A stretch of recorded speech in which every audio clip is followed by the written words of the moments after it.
Salut à tous. En message privé, il y a quelqu'un, un de mes élèves, qui m'a demandé en fait, Nico, est-ce que tu peux me donner un conseil pour trouver mon jeu? Comment je dois faire? Et je pense que c'est une question qui revient souvent, qu'on se pose souvent. Même moi, je me la suis posée, je me la pose de temps en temps. C'est quel jeu je dois avoir et est-ce que le jeu que je suis en train de faire est vraiment le meilleur pour moi, pour mon gabarit, ma personnalité, etc. Je pense qu'en fait, il est important déjà c'est pas forcément se focaliser sur quel jeu je dois avoir, mais c'est pour trouver son propre jeu, il faut que j'ai la bonne attitude. D'accord? Ça veut dire quoi, bonne attitude?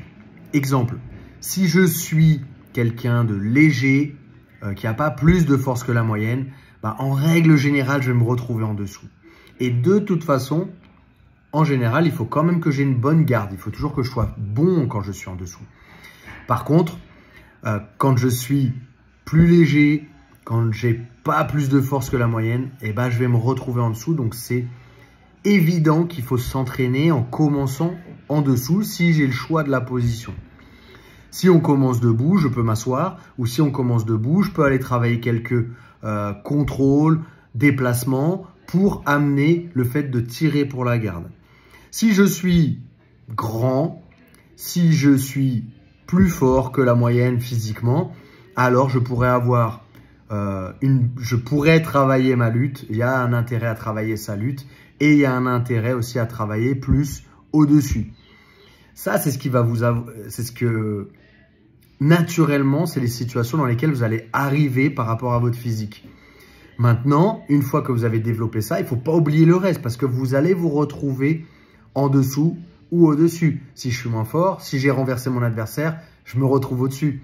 Si je suis plus fort, que j'ai lutté et que je ramène la plupart des gens au sol, un jour ou l'autre, je vais tomber face à quelqu'un qui est plus fort que moi et je vais me retrouver en dessous. Donc, c'est des positions qu'il ne faut pas mettre de côté. Par contre, voilà, encore une fois, l'idée, c'est d'essayer de trouver... en fait, c'est d'être à l'aise dans les premières situations dans lesquelles vous allez vous retrouver. Donc, encore une fois, je suis léger, je vais me retrouver en dessous. Je suis lourd ou je suis plus fort physiquement que la moyenne ou que la plupart de mes autres partenaires d'entraînement, je vais me retrouver au-dessus. Donc, priorité à ça. Et après, une fois que j'ai gagné une bonne position, bah, il faut que j'apprenne à la garder. J'ai gagné la montée, il faut que je la garde. J'ai pris le dos, il faut que je garde. J'ai renversé mon adversaire, il est sur les fesses, il faut que je le garde. Et ainsi de suite.